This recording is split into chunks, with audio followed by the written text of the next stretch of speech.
இதுவரைக்கும் நடந்து முடிஞ்சிருக்கக்கூடிய தேர்தல்களை வச்சு ஒரு முடிவுக்கு வர முடியுமா, ஒரு அசஸ்மெண்ட்டுக்கு வர முடியுமா? சந்தேகமே எல்லாம் முடிவுக்கு வரலாம். 3வது முறை மோடி வராரு, ஸ்வீப் பண்றாரு. இந்த முகர்ஜி பானர்ஜி எல்லாம் வீழ்ச்சி தான் மோடி இருக்கிறாருங்க. மோடி ஜெயித்ததே இந்தியாவில் ஒரு சாதாரண குடிமகனுக்கும் பெரிய பெரிய சோசியல் எலிவேஷன்ங்க. தேசபக்தியும் தேவபக்தியும் உள்ள இந்த முகர்ஜியும் சட்டர்ஜியும் பானர்ஜியும் தேசாய்களும் சோனியா காந்தியை விட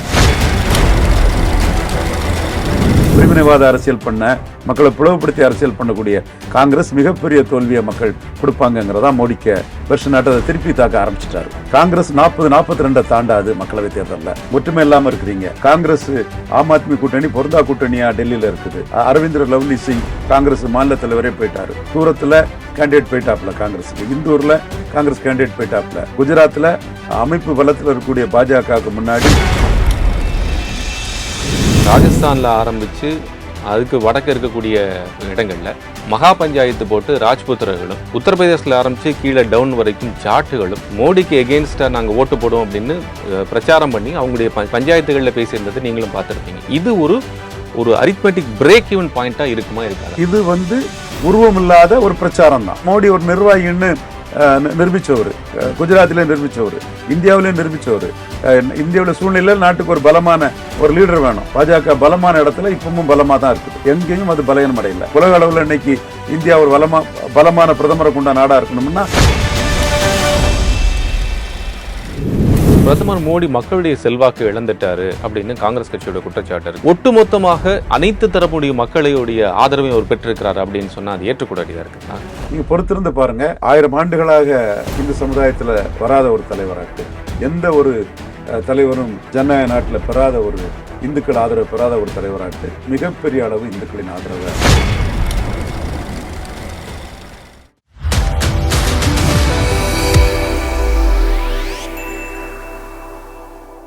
தமிழகம் எங்கும் கிளைகள் கொண்ட Annamal institute of hotel management and hospital management படிப்பில் சேர்வதற்கான அட்மிஷன் நடைபெறுகிறது. குமுதம் ரிப்போர்ட்டர் நேயர்களுக்கு வணக்கம். இன்றைய நமது சிறப்பு நேர்காணலில் நாம் பேட்டி எடுக்கக்கூடிய பிரபலம் அரசியல் திறன் ஆய்வாளர், விமர்சகர் திரு ரவீந்திரன் துரைசாமி அவர்கள். வணக்கம். வணக்கம் சார். 3 கட்ட தேர்தல் முடிஞ்சது. அடுத்த கட்ட தேர்தலை நோக்கி அரசியல் கட்சிகள் பிரபலம் ரொம்ப வேகமாக நடந்து கொண்டிருக்கிறார்கள். ஏன்னா எலெக்ஷன் ரிசல்ட் நமக்கு நெருங்கிட்டே வருது. முதல்ல இருந்த அந்த வேகம் பாஜகவுக்கு இப்போ குறைஞ்சிருக்கு அப்படின்னு நீங்கள் பார்க்குறீங்களா? இதெல்லாம் பெர்செப்ஷன் தான். 150 சீட்டு பாஜக வராதுன்னு ராகுல் சொல்லிகிட்டே இருந்தார். மோடி பார்த்துக்கிட்டே இருந்தார். நேற்று ஒரிசாவில் பேசும்போது பழைய சீட்டே வராது, எதிர்கட்சி தலைவராட்டே நீங்கள் வரமாட்டீங்க, ஒன்றும் இல்லை உங்களுக்கு போங்கன்னு அவரும் திருப்பி அடிச்சிட்டாப்புல. இது என்ன நடந்திருக்கு, என்ன ரிசல்ட்டுன்னு தெரியாது. இப்படி தமிழ்நாடு சென்ட்ரிக்கா அப்படி ஒரு தோற்றத்தை உருவாக்குறது, ஆல் இண்டியா சென்ட்ரிக்கா ஒரு தோற்றத்தை உருவாக்குறது. ஃபஸ்ட்டில் மோடி அதை இப்படி ஒரு பெர்செப்ஷன் கேம் விளையாடுறாங்கங்கிறத மோடி கண்டுக்கலை. நேற்று ஒரிசாவில் பேசும்போது இந்த அடுத்த கட்ட இந்த தேர்தல் வர்றதுக்கு முன்னாடி காங்கிரஸுக்கு பழைய சீட்டும் வராது, ரொம்ப மோசமாக போகும்னு அடிச்சிட்டாரு. அதாவது பிரிவினைவாத அரசியல் பண்ண, மக்களை பிளவுபடுத்தி அரசியல் பண்ணக்கூடிய காங்கிரஸ் மிகப்பெரிய தோல்வியை மக்கள் கொடுப்பாங்கங்கிறதா மோடிக்கு வெர்ஷன் ஆட்டத்தை திருப்பி தாக்க ஆரம்பிச்சிட்டாரு. இல்லை, இப்போ மோடி அவர்கள் சொல்கிறது காங்கிரஸுக்கு ஒரு கூட்டணி இல்லை, இண்டி கூட்டணியில் அவர்கள் சாதகமாக இல்லை, எல்லாரும் தனித்தனியாக பிரிஞ்சுங்க. அமித்ஷா அவர்கள் சொல்லும்போது வருஷத்துக்கு ஒரு பிரதமர் இருப்பார் அப்படின்னு சொன்னாங்க. இப்போது பிஜேபியோட கூட்டணிக்குள்ளேயே, என்டிஏ கூட்டணிக்குள்ளேயே சலசலப்பு இருப்பதை பார்க்க முடியும். நிதிஷ்குமார் ஒரு பக்கம் அவங்களுக்கு ஒரு சாதகமான கூட்டணியாக இல்லை, தேவகவுடா ஒரு பொருந்தா கூட்டணி மாதிரி இப்போ இருக்கக்கூடிய சூழலுக்கு செக்ஸ் டேப்ஸ் ரிலீஸ் ஆகிருக்கு அப்படிங்கிறதெல்லாம் அது ஒரு பெரிய ஒரு எதிர்வினை உருவாக்குங்கிறது தெரியலையா? இல்லையா? அப்படி இல்லையா? தேவகவுடா கூட்டணி பார்லிமெண்ட் அர்த்மெட்டிக் படி 60% மேலே இருக்குது, அசம்பிளி அர்த்மெட்டிக் படி 50% மேலே இருக்குது. ரொம்ப கம்ஃபர்டபுளான ஒரு கூட்டணி தான். அதில் தேவகவுடாவை ஏற்றுக்கிட்ட ஒக்காலிகாஸும் மற்ற ஹிந்துஸும் ஓட்டு போடல, எந்த பிரச்சனையும் இருக்காது. கடைசியாக தேவகவுடா பக்கம் நின்ன முஸ்லீம் ஓட்டு கொஞ்சம் காங்கிரஸ் பக்கம் போயிடலாம். இவ்வளோ பெரிய செக்ஸ் லீக், டேப் லீக் ஆயிருக்கு. அது லாஸ்ட் மினிட்ல ஒரு பெரிய அவருக்கு ஆதரவாக பிரதமரை பிரச்சாரம் செய்ததுன்னு காங்கிரஸ் கட்சியோட குற்றச்சாட்டு இருக்குது. அது கொஞ்சம் கூட ஒரு பாயிண்ட் கூட உங்களுக்கு ரிஃப்ளெக்ஷன் இருக்காது. இது it is a crime against society, against women. அது சட்டம் தான் கடமையை செய்யணும். எவ்வளோ பெரிய ஆளாக இருந்தாலும் அவர் சட்டத்தின் முன் முறைப்படி அவருக்கு தண்டனை வழங்கப்பட வேண்டும். அதில் யாருக்கும் மாறுபட்ட கருத்து இல்லை. இது எலக்ட்ரல் ஓட்டிங் பேட்டர்னை இது எந்த அளவுக்கு இம்பேக்ட் பண்ணணும்னா மல்டிபிள் ஃபேக்டர்ஸில் தான் தேர்தல் முடிவுகள் வருது. அதில் இதை தங்களுக்கு ஒரு சாதகமான ஆயுதமாக காங்கிரஸ் பயன்படுத்துகிறாங்க. நம்மளோட பார்வையில் stable government, able prime minister, நிலையான ஆட்சி, மோடிக்கு பிரைம் மினிஸ்டர் கேண்டிடேட் இருக்கிறது. கர்நாடகாவிலையும் 55% வாக்கு வர பாஜக பெயரும்ங்கிறத நம்ம நம்புகிறோம். பாஜக அணி. காங்கிரஸ் 42 தாண்டாது மக்களவை தேர்தலில். உங்களோட ஹையஸ்ட்டே 41. இந்த தடவை வேணால் அந்த பிரச்சாரத்தெல்லாம் வச்சு ஆளுங்கட்சியில் இருக்கிறாப்புல அந்த வெல்ஃபேர் ஸ்கீம்ஸு, பெண்களுக்கான 2000 ரூபாயா, இதெல்லாம் வந்து ஒரு 42 மிஞ்சி போனால் நான் இந்த ரேஞ்சுக்குள்ளே தான். இல்லை, நான் கர்நாடகா மட்டும் கேட்கல சார். இப்போ நீங்கள் வந்து தொடர்ச்சியாக என்ன சொல்கிறீங்க, எலெக்ஷனுங்கிறது ஒரு மல்டி ஃபேக்டரல் ப்ராசஸ் அப்படின்னு சொல்லிட்டு இருக்கீங்க. பட் நீங்கள் உங்களுக்கு நல்லா தெரியும் எது வந்து ஹிந்துத்துவா, அதே போல் வந்து இந்த அடுத்த கட்டத்தை நோக்கி நகர்ந்து 2014, 2019 புல்வாமா அட்டாக், இதெல்லாம் ஒரு யூனிட்டி ஃபேக்டரை வந்து புல் பண்ணி கொண்டு வந்தது. அந்த மாதிரியான ஒரு ஃபேக்டர் வந்து இப்போ இல்லை, அது இதுக்கு எகென்ஸ்டாக மாறி இருக்குது அப்படின்னு. ஏன்னா அவங்க சொன்ன அந்த ராமர் கோயில் விஷயத்தை புல்வாமாவோட எஃபெக்ட் இல்லைன்னா மறுக்க வரல. கேரளாவிலையும் தமிழ்நாட்டிலையும் புல்வாமாவுக்கு என்ன எஃபெக்ட் இருந்து? இங்கே நேஷனலிசமே பிரதிபலிக்கலையே. இங்கே ரெண்டு இடத்துலையுமே மாநில கட்சிகள் ஸ்ட்ராங்காக இருக்குல்ல. அப்போ புல்வாமாவுக்கு இங்கே ஒன்றும் கூடுதல் எஃபெக்ட் இல்லை. மற்ற இடங்களில் புல்வாமாவுக்கு கூடுதல் எஃபெக்ட் இருந்தது. எந்த இடத்துல இருந்தது? பாஜகவுக்கு ஸ்ட்ரக்சர் ஸ்ட்ரென்த் உள்ள இடத்துல இருந்தது. புல்வாமா எஃபெக்ட் வந்து ஆந்திராவில் இல்லை, தெலுங்கானாவில் பெருசாக இல்லை, தமிழ்நாட்டில் சுத்தமாக இல்லை, கேரளாவில் சுத்தமாக இல்லை. ஆனால் பாஜகவுக்கு எங்கே பலம் இருந்தோ அந்த இடங்கள்ல இருக்குது. பாஜக பலமான இடத்துல இப்பவும் பலமாக தான் இருக்குது. எங்கேயும் அது பலகீனம் அடையலை. ஒரே ஒரு இடத்த தவிர, மகாராஷ்டிரா தவிர எங்கேயும் பலகீனம் அடையலை. எல்லா இடமும் பலமாக இருக்குது. ஸோ என்னதான் ஒரு இஷ்யூக்குன்னு வாக்கு சதவீதம் குறைந்தாலும் குறையும்னு இல்லை.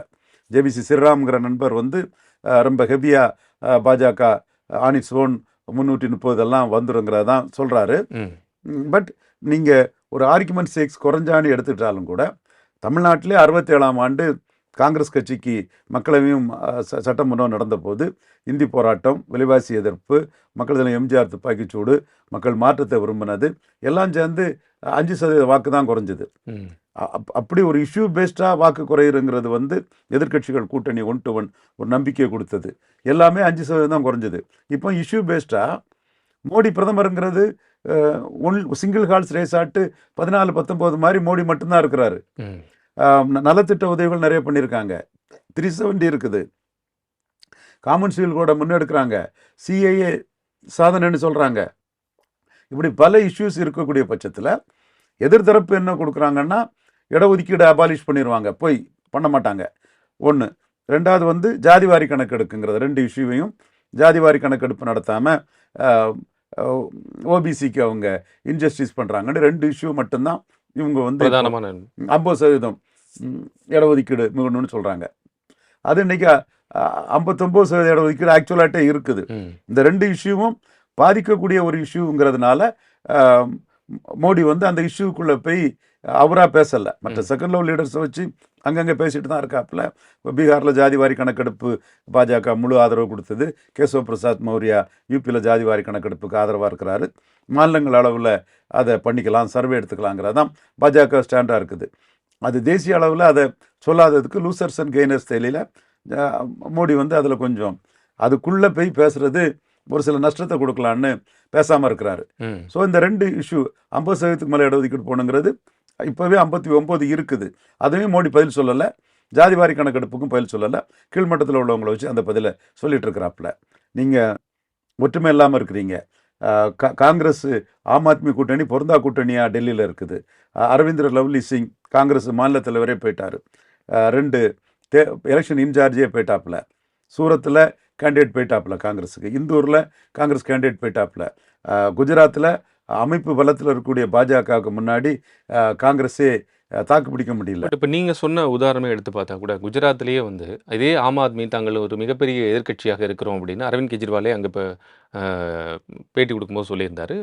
சட்டமன்ற தேர்தலையும் அதே போல் நாடாளுமன்ற தேர்தல் வரும்போதும் நாங்கள் ஒரு காங்கிரஸோட நாங்கள் ஒரு பெரிய பலமாக இருக்கோம் அப்படின்னு ஒரு எதிர் துருவங்களாக இருந்தாலும் கூட ஒரு காமன் மினிமம் ப்ரோக்ராம் அப்படின்னு வரும்போது இவங்க எல்லாம் யூனைட்டியாக வர்றதுக்கு ஒரு வாய்ப்பு இருக்கா இல்லையா? அப்படி பிஜேபி 2 தடவை ஜெயித்தது ஷுவர், நடந்தது.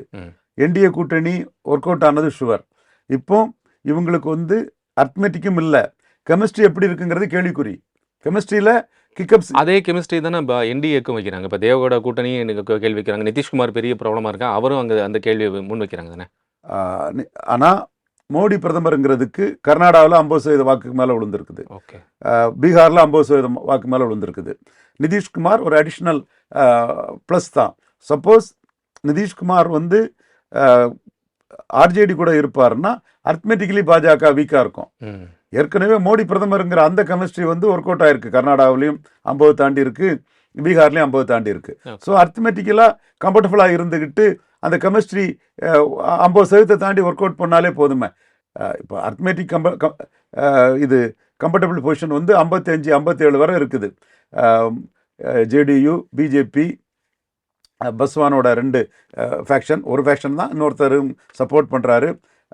இது உபேந்திர குஷ்வாகா, மாஞ்சி எல்லாமே சேர்ந்து 55-56% ஸ்ட்ரென்த்தில் இருக்குது. இல்லை, இப்போ நான் ஏன் இந்த கேள்வி நான் கேட்குறேன் அப்படின்னா, இப்போது இந்த கெமிஸ்ட்ரி ஒர்க் அவுட் ஆயிருக்குன்னு சொல்லக்கூடிய இடங்கள்லையே வந்து ராஜஸ்தானில் ஆரம்பித்து அதுக்கு வடக்கு இருக்கக்கூடிய இடங்களில் மகா பஞ்சாயத்து போட்டு ராஜ்புத்திரர்களும், உத்தரப்பிரதேசில் ஆரம்பித்து கீழே டவுன் வரைக்கும் ஜாட்டுகளும் மோடிக்கு எகெயின்ஸ்டாக நாங்கள் ஓட்டு போடுவோம் அப்படின்னு பிரச்சாரம் பண்ணி அவங்களுடைய பஞ்சாயத்துகளில் பேசியிருந்தது நீங்களும் பார்த்துருப்பீங்க. இது ஒரு அரித்மெட்டிக் பிரேக் ஈவன் பாயிண்ட்டாக இருக்குமா இருக்காது அப்படிங்கிற கண்டிப்பாக இருக்காது. ஜாதிவாரி கணக்கெடுப்பு இடஒதுக்கீடு 50% மேலே பெங்கணுங்கிறதுக்கும் ஜாட்டும் ராஜ்புட்டும் என்ன சொல்கிறாங்க மகா பஞ்சாயத்தில்? அப்போ காங்கிரஸுக்கு ஓட்டு போட மாட்டாங்க, மோடிக்கு எதிராக சுயேட்சைகள் போடுவாங்களா? ஜாட்டும் ராஜ்புட்டும் ஜாதிவாரி கணக்கெடுப்பு ஆதரிக்கிறாங்களா? ஜாட்டும் ராஜ்புட்டும் 50% மேலே இடஒதுக்கீடு போடணுன்னு குறிப்பாக இல்லை, தங்களுக்கு துரோகம் செஞ்சுட்டாரு அப்படிங்கிற ஒரு பாயிண்ட்ல அவங்களுக்கு எகெயின்ஸ்ட் போகிறதுக்கு வாய்ப்பு இருக்கான்னு கேட்க. அப்போ நீங்கள் வந்து இது வந்து உருவமில்லாத ஒரு பிரச்சாரம் தான், உருவமில்லாத ஒரு பிரச்சாரம் தான் இது. ஜாட்டுகளோட சரண் சிங்ஜியோட பேரன் ஜெயந்த் சௌத்ரி கூட தான் அலையன்ஸ் வச்சுருக்காங்க. வெற்றி பெற்ற பாக்பட்டு தொகுதியை கொடுத்துருக்காப்புல. வைஸ் பிரசிடெண்ட்டு ஜாட்டு தான். பிஜேபி யூபி பார்ட்டி பிரசிடெண்ட் வந்து ஜாட்டு தான். ஸோ ஜாட்ஸ் வந்து தெளிவாக ரெப்ரசன்ட் ஆகணுங்கிறதுலையும் தெளிவாக இருக்கிறாப்புல. ஸோ பஞ்சாப், ஹரியானா பொறுத்தளவில் சைனின்னு ஒரு நான் ஜாட்டை வச்சு தான் அந்த அரசியல் அவங்க பண்ணுறாங்க. ராஜ்புட்டை பொறுத்தளவில் ஏதோ ஒருத்தர் சொன்னதுக்காக அவங்க எந்த அளவுக்கு போகிறதுக்குள்ள வாய்ப்புகளும் இல்லை. அப்படி ஒன்றும் அரசியலில் எந்த லாபமும் இல்லாமல் யாரை நம்பி போக போகிறாங்க? ஜாட்டுக்கு எதிர் சைடில் என்ன இருக்குது? எந்த ஜாட்டு உருவம் இருக்குது? எதிர் விவசாயிகள் ஒரு பெரிய ஃபேக்டர் இருக்காங்களா சார்? விவசாய ஃபேக்டர் எல்லாமே தான். மத்திய பிரதேஷ், ராஜஸ்தான், சத்தீஸ்கரில் நம்ம பார்த்தோம், முன்னெடுத்தாங்க. என்ன ஆச்சு? விவசாய ஃபேக்டருக்கும் ஹரியானா, பஞ்சாப்ல ரிஃப்ளெக்ட் ஆகும். மோடி வந்து அதில் காம்ப்ரமைஸ் பண்ண தான் செய்திருக்கிறாரு. அதில் விவசாய பிரச்சனையில் பிரிஞ்சு போன அகாலிடலமும் பாஜக எதுக்குறாங்க, ஆம் ஆத்மி எதுக்குறாங்க, காங்கிரஸும் எதுக்குறாங்க. 2 சீட்டு தான் பஞ்சாபில் வந்துடுது. நான் பஞ்சாப் வந்து பிஜேபிக்கு சீட்டை கன்வெர்ட் பண்ணி கொடுக்கக்கூடிய ஒரு இடமாட்டு நான் கருதலை. கிடைச்சா லாபம்னு தான் பஞ்சாப்பை நான் பார்க்குறேன். தமிழ்நாடு மாதிரி, தமிழ்நாடு மாதிரி தான், தமிழ்நாடு மாதிரி தான் கண்டிப்பாக. அதில் நத்திங் எல்ஸ். மற்ற பிஜேபி சப்போர்ட்டர்ஸ் அவங்க எதிர்பார்க்கலாம், அவங்க நினைச்ச மாதிரி வந்தால் வெல் அண்ட் குட். நம்மளை பொறுத்தவரை கிடைச்சா போனஸ், அவ்வளோதான். நம்ம என்ன ஃபீல் பண்ணுறோமோ அதை தான் சொல்ல முடியும். நாளைக்கு 10 கட்டு நாளைக்கு நமக்கு கரெக்டாக இருக்கணுங்கிற அந்த அக்கௌண்டபிலிட்டிலாம் நம்ம போக முடியும். வாக்கு வலிமை கூடும். அண்ணாமலை ஒரு பவர்ஃபுல் லீடர்னு நிரூபிச்சிருவார். பொன்னார் தமிழிசையோடலாம் அவர் பவர்ஃபுல் லீடருங்கிறத அவர் தெளிவாக நிரூபிச்சிருவார். அதில் எனக்கு மாற்று கருத்து இல்லை. Seat convertibility to be seen தானா, கிடைச்சா நமக்கு போனஸ், அதை நான் மறுக்க வரல. பஞ்சாப்லேயும் seat convertibility to be seen தான், கிடைச்சா போனஸ். ஏன்னா இந்த அலையன்ஸு அகலிடல் அலையன்ஸ் போனதில் அது வெற்றி அலையன்ஸ் இல்லையே. இங்கே எடப்பாடி பழனிசாமி அலையன்ஸ் விட்டு போனதில் வெற்றி அலையன்ஸ் இல்லையே. ஒரே சீட்டு தான் இருந்து, அதுவும் ரவீந்திரநாத் குமார். ஒரே கண்டிஷன். ஆனால் நான் வெற்றி பெற்ற இடத்துல, ஸ்வீப் பண்ண இடத்துல, அர்த்மெட்டிக்கலி ஸ்ட்ராங்காக இருக்கக்கூடிய இடத்துல மகாராஷ்டிரா மட்டும்தான் நான் பிரச்சனையாக பார்க்குறேன். இல்லை, இப்போ இன்னொரு முக்கியமான விஷயம் என்னென்னா, இப்போ அரவிந்த் கெஜ்ரிவால் இப்போ ஜாமீனில் இடைக்கால ஜாமீனில் வெளியே வந்து ஹரியானா, பஞ்சாப் இந்த 2 மாநிலங்களில் ஒரு பெரிய ஃபேக்டராக உருவெடுக்க வாய்ப்பு இருக்குது. அதே போல் டெல்லியில் இப்போ இந்த தலைநகரில் அதுக்கு மேலே இருக்கக்கூடிய 2 மாநிலங்களில் ஒரு மிகப்பெரிய ஃபேக்டராக உருவாகுது. இந்த பிரச்சார யுக்திகள் இது இன்னைக்கு பேச்சே நீங்கள் படித்து பாருங்கள், முரண்பாடாக இருக்குது. சர்வாதிகாரம் ஒரே லீடர் தான், மோடி தாங்கிறாரு இதில். அப்புறம் அடுத்தால அதே ஸ்பீச்சில் அடுத்தால சொல்கிறாரு 75 வயசானது மோடியை மாற்றிக்கிட்டு அமித்ஷாவை பிரைம் மினிஸ்டர் ஆக்கிடுவாங்க. யாருக்கு கேரண்டி கேட்குறீங்க? அப்போ நீங்கள் வந்து குழப்பத்தில் இருக்கிறீங்க. முதல்ல மோடியை சாடுறீங்க, மோடி சர்வாதிகாரி ஆயிடுவார், ஒரே லீடர் மோடின்னு சாடுறீங்க. அப்போ மோடியை சாடுனா எடுபடாது. நம்மளே 2 தடவை பார்லிமெண்ட்டில் மோடி கிட்ட நம்ம தோத்துட்டோம். பட் மோடி சட்டமன்றத்தில் அவர்கிட்ட தோத்தார். காலிஸ்பேடு சிஸ்பேடு 2 முறையும் சட்டமன்றத்தில் அரவிந்த் கெஜ்ரிவால் லீடர்ஷிப்பில் மோடி தோல்வி அடைஞ்சார். நான் மறுக்க வரல. ஆனால் மோடி லீடர்ஷிப்பில் முன்னாடி அரவிந்த் கெஜ்ரிவால் 2 முறையும் டெல்லியில் நிற்க முடியலை.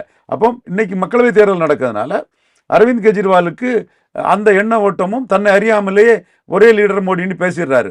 அது பிறகு அதே ஸ்பீச்சில் வந்து திரும்ப பேசுகிறாரு, இன்னும் 2 வருஷத்தில் மோடிக்கு ரிட்டையர்மெண்ட் கொடுத்துக்கிட்டு அமித்ஷா வந்துருவாரு. இப்போ ஓட்டு கேட்கறது அமித்ஷாவுக்கு கேட்குறீங்க, அமித்ஷா கேரண்டின்னு அவர் பேசுறாரு. அப்போ குழப்பத்தின் உச்சத்தில் அவர் அந்த இடத்துக்குள்ள இருக்கிறாரு. இன்னொன்று, ஆனா இப்போ ரூலிங்ல இருக்கக்கூடிய பஞ்சாப்லயும் ரூலிங்ல இருக்கக்கூடிய டெல்லியிலயும் அரவிந்த் கெஜ்ரிவால் ஒரு ஃபேக்டர் கூட இல்லையா? பஞ்சாப்ல அவரே ஜெயிப்பாருங்க தான் நான் சொல்லிட்டு இருக்கிறேன். காங்கிரஸ் போய் அவர் வந்தாலும் பரவாயில்ல, ஓகே, காங்கிரஸ் முக்த் பாரத் நல்லது, அரவிந்த் கெஜ்ரிவால் வந்தாலும் பரவாயில்லங்கிறது தான் நம்ம எண்ண ஓட்டம். அதுக்கான வாய்ப்புகளும் இருக்குது.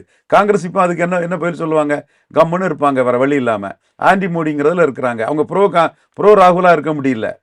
அதனால தான் அமித்ஷா வந்து ராகுல் வர்சஸ் மோடின்னு அவர் ஒரு நெரேட்டிவ் செட் பண்ணது காரணம், ஆன்டி மோடிங்கிறத டைல்யூட் பண்ணதுக்கு ராகுலை கொண்டு விட்டுட்டா ராகுலுக்கு அக்செப்டபிலிட்டியே இல்லை, அது மோடிக்கு பெரிய லாபத்தை கொடுக்குங்கிற சமமா இல்ல ஆன் பார் இல்ல அப்படிங்கிற அந்த ஆஸ்பெக்ட்ல பேசுறாங்களா? அப்படிங்கிற பலத்திலையும் இல்லை, ஒரு நிர்வாகியா நிரூபிச்சதிலும் இல்லை, இவர் சீஃப் மினிஸ்டரா நிரூபிச்சு. ஆனா இப்ப என்னன்னா பல கோடி மக்களுடைய இதயத்தை அவர் தொட்டார். நியாய யாத்திரை நடந்தார், ஜோடோ யாத்திரை நடந்தார். அதே போல அனைத்து பக்கம் இருந்து மக்களுக்கு இருந்து தன்னுடைய இது இருக்கு. மத்திய பிரதேஷ், ராஜஸ்தான், சத்தீஸ்கர் எலெக்ஷன் முன்னாடி தானே தொட்டிருந்தாரு, பார்த்தோம் இல்லையா நம்ம அதை ரிசல்ட்டையும். பட் நம்ம இங்கே சொல்லக்கூடிய பாயிண்ட் என்னன்னா, மோடி ஒரு நிர்வாகின்னு நிரூபித்தவர், குஜராத்திலே நிரூபித்தவர், இந்தியாவிலேயும் நிரூபித்தவர். இந்தியாவில் சூழ்நிலையில் நாட்டுக்கு ஒரு பலமான ஒரு லீடர் வேணும், அதுக்கு மோடி தான் இருக்காருங்கிறது தான் ராஜ்புட்ஸு பழைய முன்னாள் மன்னர்களோட வாரிசுகளே அதைத்தான் வந்து அவங்க சொல்கிறாங்க. சின்ன விஷயங்களை பொருட்படுத்த வேண்டியதில்லை. நமக்கு நாட்டின் நலம் இந்திய அளவில், உலக அளவில் இன்னைக்கு இந்தியா ஒரு பலமான பிரதமரை கொண்ட நாடாக இருக்கணும்னா மோடியை விட்டால் நமக்கு வழி இல்லைங்கிறத ராஜ்புட்ஸே சொல்கிறாங்க. இதுவரைக்கும் நடந்து முடிஞ்சிருக்கக்கூடிய தேர்தல்களை வச்சு ஒரு முடிவுக்கு வர முடியுமா, ஒரு அசஸ்மெண்ட்டுக்கு வர முடியுமா? சந்தேகமே எல்லாம் முடிவுக்கு வரலாம். 3வது முறை மோடி வராரு, ஸ்வீப் பண்ணுறாரு. இல்லை, இப்போ ஒரு 250+ ஒரு இடம் முடிஞ்சிருக்கு அப்படின்னா இன்னொரு 200+ வந்து இருக்கு. எங்கள் ஆந்திராவில் கூட இது ஜெகன் வீழ்ச்சி அடைகிறாரு, நாயுடு எமர்ஜ் ஆகிறாரு. பிஜேபிக்கு 6 சீட்டில் 4 சீட்டு ஜெயிக்கும், பவன் 2 சீட்டு ஜெயிப்பாப்புல, நாயுடு ஒரு 12 சீட்டு ஜெயிப்பாப்புல, 19 சீட்டு வர ஜெயிக்கும். அந்த கடப்பா சீட்டு கூட ராஜசேகர ரெட்டியோட மகா ஜெயிக்கிறது கூட வாய்ப்பு இருக்குது.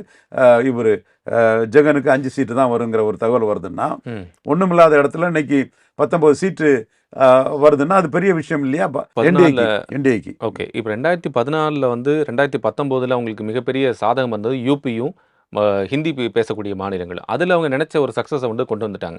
அங்கேருந்து டைவெர்ட் ஆகி திருப்பி சவுத்து நோக்கி வரும்போது தமிழ்நாடு, ஆந்திரா, இப்போ ஆந்திராவில் நீங்கள் இருக்குன்னு சொல்கிறீங்க, தமிழ்நாடு, கேரளா, இப்போது கர்நாடகாவில் ஒரு எக்ஸ்டென்ஷன், இது வந்து ஒரு பெரிய த்ரெட்டனிங் ஃபேக்டராக இருக்குது அப்படின்னு எடுத்துக்கிட்டா கர்நாடகாவில் கம்ஃபர்டபுளாக இருக்காங்க. பிஜேபி 50% வாக்கு எடுத்திருக்குது. 4 முறை மக்களவையில் கர்நாடகாவில் பாஜக அதே ரெஃப்ளெக்ஷன் இருக்குமா? இந்த டைம் இருக்குங்கிறதுக்குள்ள இது அர்த்மெட்டிக்கலி ஸ்ட்ராங்காக இருக்காப்புல. Only prime minister candidate Modi இருக்காப்புல. காங்கிரஸுக்கு பார்லிமெண்ட் ஸ்ட்ரென்த் வந்து 41, 42 தாண்டினதுல இப்போ தான் சொன்னேன் உங்கள்கிட்ட. அப்படி இருக்கும்போது இவங்க 50க்கு மேலே வர வாய்ப்பு இருக்குது. அவங்க பழைய வெற்றியை பெறுவாங்கங்கிறதான் கான்செப்ட். அதே மாதிரி தெலுங்கானாவில் 4 சீட் இருந்த இடத்துல அசம்பிளியில் 7 14 ஆக்குன சூழ்நிலையில் மக்களவையில் 19 29 ஆக்கி 4 சீட்டுங்கிறது 6-7 சீட்டு வர தெலுங்கானாவில் போகிறதுக்கு வாய்ப்பு இருக்குங்கிறது தான் எதிர்பார்ப்பு. யூபியில் அகிலேஷ் யாதவ் கூட்டணி மாயாவதி அவங்க அத்தை வெளியேறின பிறகு காங்கிரஸ் வரும்போது மாயாவதியோட பாதி ஸ்ட்ரென்த் தான் காங்கிரஸுக்கு இருக்குது. கூட இருந்த RLDயும் பிஜேபிகிட்ட வந்துடுச்சு. அப்போ மாயாவதி கையில் இருந்த 10 சீட்டும் இன்னைக்கு பாஜக கையில் வர்றதுக்கான ஒரு வாய்ப்பு இருக்குன்னா, முன்னோட 10 சீட்டு பாஜக அதிகம் 62 இப்போ 72 வர வாய்ப்பு இருக்குங்கிறதான் யூபியோட இது. ஏன்னா அர்த்மெட்டிக்கலி பிஜேபி ஸ்ட்ரென்தன் ஆயிருக்காங்க, அர்த்மெட்டிக்கலி இவங்க வீக்கன் ஆயிருக்காங்க. அது மட்டும் இல்லை, காங்கிரஸ் அகிலேஷ் யாதவ் கூட்டணி பொருந்தா கூட்டணியாக போகிறதுக்கும் வாய்ப்பு இருக்குது. காங்கிரஸ் ஓபிசிக்கு எதிரான கட்சி, அகிலேஷ் யாதவ் ட்ரெடிஷனல் காங்கிரஸ். அதே ராகுல் தான் எத்தனை பேர் ஓபிசியில் இருக்கு, நீங்க பியூரோக்ராட்ஸ்ல எத்தனை பேர் இருக்காங்க? ஒரு 3% தான் இருக்காங்க, 4%. காலங்காலமாக இந்தியாவில் இருந்துட்டு இருக்குது. விபி சிங்காலையும் மோடியாலும் அதோட இது வந்து வீரியம் குறைஞ்சி ஓரளவு மற்றவங்க வந்துட்டு இருக்காங்க. அது அந்த ஃபேக்டர் வந்து இதுல வந்து அவங்களுக்கு இது எல்லா காலத்திலும் இந்த தீக்காக்காரங்க பேசுற மாதிரி தானங்க இது. மோடி வந்து இன்னைக்கு எவ்வளோ ஓபிசி, மோடியே ஓபிசி தான், எவ்வளோ ஓபிசியை அமைச்சரவையில் சேர்த்துருக்கிறாரு. ஸோ இது மோகன் யாதவ் மத்திய பிரதேசில் ஓபிசி யாதவ் வந்திருக்கிறாரு. நீங்கள் சுபாஷ் யாதவை சீஃப் மினிஸ்டர் அப்படி பார்த்தா சார் ஒரு 1-2 நீங்கள் கணக்கெடுக்க முடியுமே தவிர எத்தனை பானர்ஜி, எத்தனை முகர்ஜி, எத்தனை சாட்டர்ஜி, இந்த முகர்ஜி பானர்ஜி எல்லாம் வீழ்ச்சி தான் மோடி இருக்கிறாருங்க. மோடி ஜெயித்ததே இந்தியாவில் ஒவ்வொரு சாதாரண குடிமகனுக்கும் பெரிய பெரிய சோசியல் எலிவேஷனுங்க. இது எல்லாருக்குமான நாடு. யாருங்க பிரதமராக வர முடியும்? சாதாரண ஒரு ஏழை தாயின் மகன் ஒரு டீ வித்து குடும்பத்தை குடும்பத்துக்கு பொருளாதார உதவி செய்த ஒரு சாதாரண ஒரு மோடியும் இந்தியாவில் பிரதமராக வர முடியும்னா இந்திய ஜனநாயகத்தின் வெற்றி, இந்தியாவின் வெற்றிங்க. அது ஒரு சாமானியன் வந்திருக்காருன்னா இந்த முகர்ஜி, சட்டர்ஜி, அந்த குல்கர்னி, சர்மா, நெஹ்ரு, தேசாய் இவங்களை மீறி, வாஜ்பாய் இவங்களை மீறி ஒரு மோடி வர முடியுங்கிற நிரூபிச்சிருக்காருன்னா இந்திய ஜனநாயகத்தின் வெற்றி. மோடியே இவங்களெல்லாம் சேலஞ்ச் பண்ணி ஜெயித்திருக்கிறாரு இல்லை, இவங்க சப்போர்ட்ல தான் ஜெயித்திருக்கிறாரு. தேசபக்தியும் தெய்வபக்தியும் உள்ள இந்த முகர்ஜியும், சட்டர்ஜியும், பானர்ஜியும், தேசாய்களும் சோனியா காந்தியை விட மோடி இருக்கணும்னு தீர்ப்பளிச்சிருக்கிறாங்க. இதுதான் உண்மை நிலைமை. இப்போ இருக்க சூழ்நிலைக்கு பாஜகவுக்கு பெரிய பக்கபலமா இருக்கக்கூடிய மாநிலங்கள் அப்படின்னு எடுத்துக்கிட்டா உத்தரப்பிரதேசம் நீங்களா, வேற எந்த மாநிலங்கள் எடுத்து? பீகார் நல்லா தான் இருக்குது. 3 ஸ்டேட் ஜெயித்த மத்திய பிரதேஷ், ராஜஸ்தான், சத்தீஸ்கர் நல்லா தான் இருக்குது. ராஜஸ்தானில் வனவாசி பார்ட்டியும் அனுமன் பனிவால், தென் இவங்க வசுந்தரா ராஜுவோட உள்ள பிரச்சனையில் அவரும் கூட்டணியில் இருக்கிற ஒரு 4-5 சீட்டில் ஃபைட் கொடுக்குறாங்க காங்கிரஸ், அவ்வளோதான். பட் ஆம் ஆத்மி இதில் டெல்லியில் 1-2 தொகுதியில் ஃபைட் கொடுப்பாங்க, ஹரியானாவில் ஒரு சில தொகுதிகளில் ஃபைட் கொடுப்பாங்க. மற்றபடி மகாராஷ்டிரா மட்டும்தான் டு பி சீன். குஜராத்லேயே கேள்விக்குறின்னு சொல்கிறாங்க. குஜராத்லேயே வந்து டஃப் நிறைய இருக்குது. அதாவது இந்த ஒரு பக்கம் காங்கிரஸ் இருக்குது, இன்னொரு பக்கம் ஆம் ஆத்மி இருக்குன்னு சொன்னாலும் அவங்க வெற்றி கேள்விக்குறின்னு சொல்லலை, ஆனால் அந்த காம்படிஷன் ஹெவியாக இருக்குன்னு சொல்கிறாங்களே. அது 3வது முறை வரும்போது இந்த மாதிரிப்பட்ட டாக்கு வரத்தான் செய்யும். 71 திமுக ஜெயிக்காதுன்னு தான் சொன்னாங்க. ஆனால் திமுக பலம் இருந்தது, இந்திரா காந்தி கூட்டணி கூடுதலாக இருந்தது. திமுக 55% வாக்கு மேலே பெற்று ஸ்வீப் பண்ணாங்க தமிழ்நாட்டில். அதாவது ஒரு ஆளுங்கட்சியாக இருந்து ஒரு தேர்தல் சந்திக்கும் போது அந்த எதிர்கட்சியாக இருக்கும்போது உள்ள உத்வேகமும் ஒரு தொண்டர்களோட ஒரு எழுச்சியும் இருக்காது. பட் அவங்க சந்திக்க இடத்துல கம்ஃபர்டபுளாக இருக்காங்களா, ஸ்ட்ரென்த் இருக்குதா, எதிரணி அரித்மெட்டிக்கலி ஸ்ட்ராங்காக இருக்காங்களா, உள்ளேருந்து யாராவது வெளியேறி இருக்காங்களான்னு சொன்னால் அப்படி எந்த ஒரு பாதிப்பும் இல்லை. இந்திரா காந்தி அம்மையார் ஏன் தோத்தாங்கன்னா ஜெகஜீவன் ராம் வெளியேறினார். ஜெகஜீவன் ராம் கட்சிக்கு தலைவராக இருந்தவர், மினிஸ்டராக இருந்தவர், பிரசிடென்சியல் கேண்டிடேட்டாக இந்திரா காந்தி அம்மையார் முன்னிறுத்தப்பட்டவர், பெரிய தலைவர்.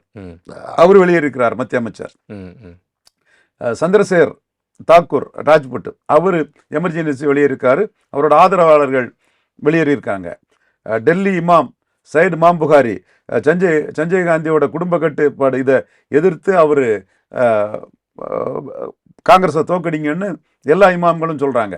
ஸோ காங்கிரஸ் ஆதரித்த எஸ்சி கம்யூனிட்டியும் காங்கிரஸ் ஆதரித்த முஸ்லீம் கம்யூனிட்டியும் எதிராக போகிறாங்க. சந்திரசேகர் காங்கிரஸ்கார் ரிவோல்ட் பண்ணுறாரு, ஜெகஜீவன் ராம் காங்கிரஸ்கார் ரிவோல்ட் பண்ணுறாரு, இந்திரா காந்தி அம்மையார் தோக்காரு. ப்ளஸ் எதிர்கட்சிகள் ஒற்றுமை, எமர்ஜென்சியில் 1.5 வருஷ ஆட்சியை சர்வாதிகாரமாக அவங்களை அபகரிச்சுக்கிட்டது, ஜெயபிரகாஷ் நாராயணனோட அவரோட அமைப்பு எல்லாமே சேர்ந்து வந்து இந்திரா காந்தி அம்மையார் தோக்குறாங்க. ராஜீவ் காந்தி பிராமின் டாமினேட்டட் மினிஸ்ட்ரி வச்சார். ஆகிர், ஜாட், குஜார், குர்மி இன்னும் ராஜ்புட் விபி சிங் தலைமையில் ஒரு அணி அமைச்சு தேவிலால் தோக்கடிக்காரு. விபி சிங் யார், யூபி சீஃப் மினிஸ்டராக இருந்தவர், ராஜ்புட் அங்கே உள்ள பெரிய கம்யூனிட்டிக்காரரு. தென் ஃபினான்ஸ் மினிஸ்டராக இருந்தவர். ராஜீவ் காந்தியை சோறுன்னு நிரூபித்தவர், கோபால் சோறுன்னு. தென் அலகாபாத்தில் ரிசைன்மெண்ட் நின்று ஜெயித்தவர். இவர் முன்னிலைப்படுத்தப்பட்டு, ராஜ்புட் முன்னிலைப்படுத்தப்பட்டு ஆகிர், ஜாட், குஜார், குர்மி ப்ளஸ் முஸ்லீம் இதில் தேவிலால் வந்து தோக்கடிக்கிறாரு. இங்க என்ன உருவம் இருக்கு மோடிக்கு எதிராக? யார் உருவமா இருக்கா? இப்ப நீங்க சொல்லக்கூடிய இத்தனை பாயிண்ட்ஸ் இப்ப இன்னைக்கு வந்து ஒரு என்ஆர்சியோ ஒரு சிஏஓ தங்களுக்கு எதிராக இருக்குன்னு சொல்லி முஸ்லீம்ல இருக்கக்கூடியவர்கள், இஸ்லாமியர்கள் பெருளவுக்கு பேசக்கூடிய சூழ்நிலையில அதை வந்து அறுவடை பண்ணக்கூடிய இடத்துல காங்கிரஸ் இல்லையா? இதுதான் மற்றவங்க வந்து யானைக்கு அறம்னா குதிரைக்கு குர்றன்னு சும்மா பார்க்கறது. சையத் இமாம் புகாரி வந்து இந்திரா காந்திக்கு எதிராக போனது. 71 இந்திரா காந்தி வர்றதுக்கு காரணம் முஸ்லிம்ஸ். ஜனசங்குக்கு எதிராக முஸ்லிம்ஸ் ஓட்டு போட்டாங்க. இந்திரா காந்தி வர்றதுக்கு காரணம் ஷெட்யூல் காஸ்ட் ஜெகஜீவன் ராம். ஜெகஜீவன் ராம் தான் அவங்களோட ஃபர்ஸ்ட் பிரசிடென்சியல் கேண்டிடேட். இன்னைக்கு முஸ்லீம் ஓட்டு வந்து ஒன்றும் மோடி ஜெயிக்கல, கொஞ்சம் முஸ்லீம் ஓட்டு மோடி கிடைச்சி, இப்பவும் அது கிடைக்கும். ட்ரிபிள் டலாக்ல கிடைக்கும், பஸ்மந்தா முஸ்லீம்ஸுக்காக பேசுறதுல கிடைக்கும், ஹஜ் யாத்திரைக்கு முஸ்லீம் தாய்மார்களையும் சகோதரிகளையும் அனுப்பி வைக்கிறதுல கிடைக்கும், நலத்திட்ட உதவிகளில் கிடைக்கும்.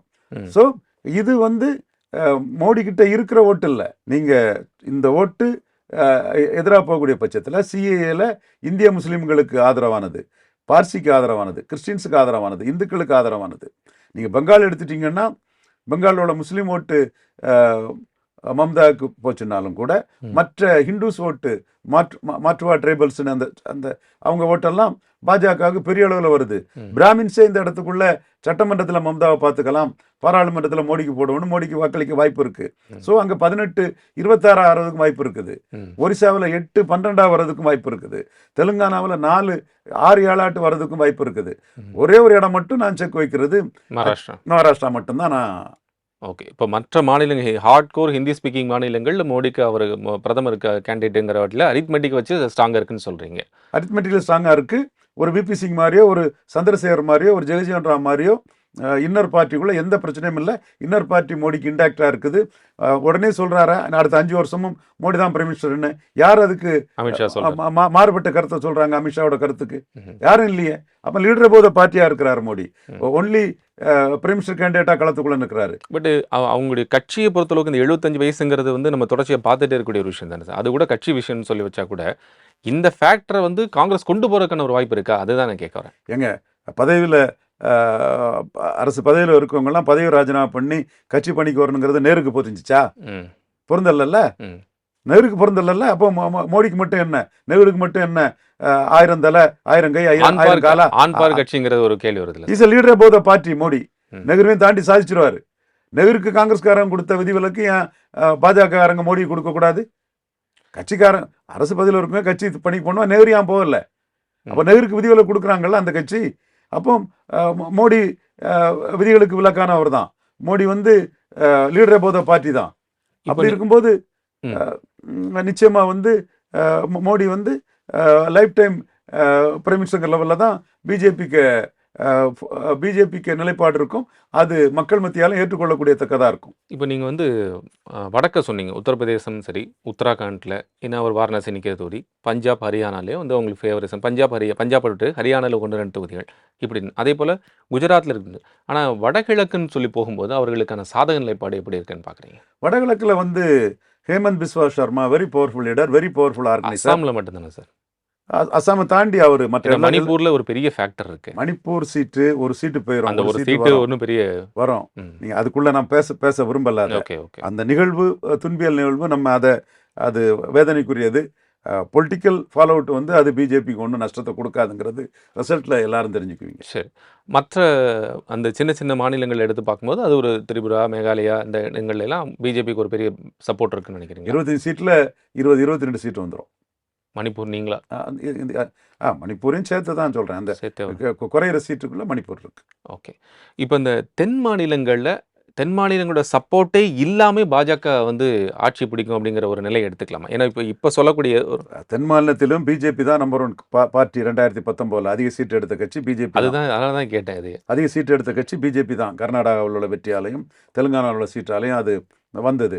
இந்த முறையும் கண்டிப்பாக அது வரும். இந்த முறையில் ஆந்திராவிலையும் 6 சீட்டுக்கு 4 சீட்டு கிடைக்குங்கிறாங்க. தெலுங்கானாவில் 4 சீட்டுக்கு 6, 7 கிடைக்கும்னு சொல்கிறாங்க. இது கர்நாடகாவில் ஒரு சில இடங்களில் ஃபைட் இருக்கிற மறுக்க வரல. ஏன்னா அவர் டெப்டி சீஃப் மினிஸ்டரும் ஒரு லோக்கல் லீடர், இவர் சீஃப் மினிஸ்டர் அவரை விட பெரிய லோக்கல் லீடர். ஸோ அந்த 2 பேரும் ஒரு சில தொகுதிகளில் அவங்களுக்குள்ள இன்ஃப்ளூயன்ஸில் வெற்றி தோல்வி மாறலாம். ஓவரால் பாஜகவுக்கு ஸ்வீப்பாக இருந்தாலும் கூட இவங்களுக்குள்ள செல்வாக்கான 1-2 தொகுதிகளில் சில மாற்றங்கள் வரலாம். அதை வந்து ஆந்திரா காம்பன்சேட் பண்ணுது, அதை வந்து தெலுங்கானா காம்பன்சேட் பண்ணுது. ஸோ அல்டிமேட்லி தென்னிந்தியாவிலே நம்பர் 1 பார்ட்டியாட்டு பாஜக. இப்போ இன்னொரு கேள்வி என்ன, வட மாநிலங்கள் சப்போர்ட் தான் எங்களுக்கு இருந்தால் போதும், ஹிந்தி ஸ்பீக்கிங் மாநிலங்கள் இருந்தால் போதும், தென் மாநிலங்கள் தேவையே இல்லை, பாஜக தென் மாநிலங்கள் சப்போர்ட்டே இல்லாமல் ஜெயிச்சிரும் அப்படிங்கிற நம்பிக்கை சரியானதா? அப்படியெல்லாம் ஏன் நம்பணும்? உங்களுக்கு தான் ஆந்திராவில் சீட்டு வருது, என்டிஏ ஆந்திராவில் ஜெயிக்குது. இல்லை, இது இல்லாமே எங்களால் ஜெயிக்க முடியும் அப்படிங்கிற நம்பிக்கை. இது சூப்பர் ஃப்ளோஸாக இருக்குன்னு எடுத்துக்கலாம். இது சூப்பர் ஃப்ளோஸ்ன்னு எடுத்துக்கலாம். இது இல்லாமலே மெஜாரிட்டி வரும், இது சூப்பர் ஃப்ளோஸ்ன்னு எடுத்துக்கலாம். அடிஷனலாக எவ்வளோ வேணால் வருதுன்னு நம்ம எடுத்துக்க முடியும். இந்த இன்டாக்ட் ஃபார்முலா வந்து அடுத்து வரக்கூடிய தேர்தல், சட்டமன்ற தேர்தலுக்கு அது ரிஃப்ளெக்ட் ஆகுமா? இல்லை, அது வேற இதாக இருக்கும். இங்கே இப்போ வெற்றி பெறதே மோடி லீடர்ஷிப்பில் தான் வெற்றி பெறுறோம். நான் அந்த இடத்துக்குள்ள அகிலேஷ் யாதவை குறைச்சி மதிப்பிடலை, தேஜஸ்வி யாதவை குறைச்சி மதிப்பிடலை, மம்தாவும் குறைச்சி மதிப்பிடலை. பட் பெங்கால் பிராமின்ஸ் வந்து மோடி பிரதமருக்கு வாக்களிப்பாங்க நான் நம்புகிறேன். யூபி யாதவ்ஸ் வந்து மோடி பிரதமருக்கு வாக்களிப்பாங்கன்னு நம்புகிறேன். பீகார் யாதவ் வந்து மோடி பிரதமர் வாக்களிப்பார் நம்புகிறேன். மெஜாரிட்டி அளிக்க மாட்டாங்க, ஒரு சப்ஸ்டான்ஷியலாக ஒரு லெவல் வாக்களிப்பாங்கன்னு நான் நம்புகிறேன். ஓகே. பட் அசம்பிளின்னு வரும்போது பெங்கால் பிராமினும் யூபி யாதவும் பீகார் யாதவும் தேஜஸ்வி அகிலேஷ் மம்தா பக்கம் நிற்கிறதுக்கான வாய்ப்புகள் இருக்குது. என்னோட formula Hindu conscious is coupled with caste conscious. But யாதவர்களும் பிராமணர்களும் நாடுன்னு வரும்போது நிலையான ஆட்சி வேணும், மோடி இருக்கணும்னு மோடிக்கு வாக்களிப்பாங்க. இப்போ எதிர்க்கட்சி ஆளக்கூடிய மாநிலங்களை பற்றி நம்ம பேசணும் அப்படின்னா நீங்கள் மம்தாக்கும் சட்டமன்றத்திலாம் பலமே தவிர இதில் வந்து ஒரு பெரிய பலம் இருக்காதுன்னு சொல்கிறீங்க. டெல்லியிலே பொறுத்தளவுக்கும் அதே நிலைப்பாடு அரவிந்த் கெஜ்ரிவாலுக்கும் அதுதான். அதே சொல்கிறீங்க. தமிழ்நாட்டை பொறுத்தளவுக்கு தான் இந்த ஸ்ட்ராட்டஜி வேறு மாதிரி ஆமாம், தமிழ்நாட்டில் இது சட்டமன்றத்துக்கு விட மக்களவைக்கு ராகுல் காந்தி பலமானவராக இருக்கிறாரு. கேரளாவில் அப்படி தான் சோனியா காந்தி பலமானவர் இருக்காப்புல. இது தமிழ்நாடு விஷயம் வந்து கொஞ்சம் மாறுபட்டு தான் இருக்கு. நன்றி சார், உங்களுடைய நேரத்துக்கு. தமிழகம் எங்கும் கிளைகள் கொண்ட Annamal institute of hotel management and hospital management படிப்பில் சேர்வதற்கான அட்மிஷன் நடைபெறுகிறது.